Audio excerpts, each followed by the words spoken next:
की, तो मैंने जो सवाल खड़ा किया कि हमको दूसरे लोग दोयम दर्जे का क्यों मानते हैं और वो अपने आप को ऊंचा क्यों मानते हैं, तो उसके लिए ज्यादा कुछ देखने की जरूरत नहीं है।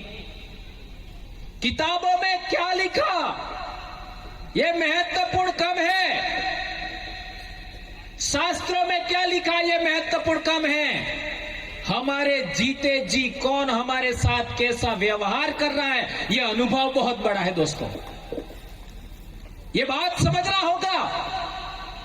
किताबों में किसने क्या लिखा, शास्त्रों में क्या लिखा, हमारे जीते जी हमारे सामने हमने हमारे जीवन के अंदर कौन इंसान हमारे साथ कैसा व्यवहार करता है, यह अनुभव बहुत बड़ा है। इस बात को आप याद रखिए।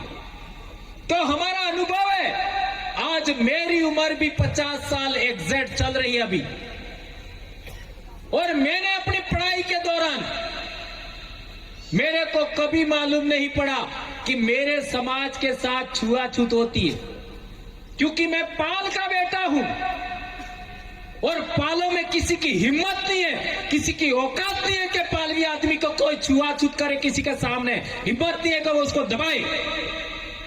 और हम तो ऐसी पाल के रहने वाले हैं जिस पाल ने डूंगरपुर के दरबार को भी शरण दिया था, हम उस पाल सुराता के लोग हैं।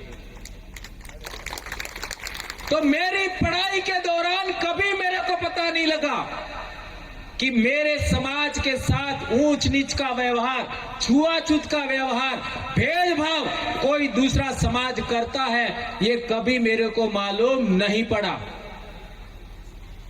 और जहां तक पढ़ाई की बात करो, मैं किसी भी क्लास में चौथे स्थान पर कभी नहीं आया। मेरा सरकारी नौकरी होने तक पहला, दूसरा, तीसरा स्थान ही मेरा रहा, और जैसे जैसे बड़ी क्लास में आया पहला स्थान ही मेरा ज्यादा रहा है।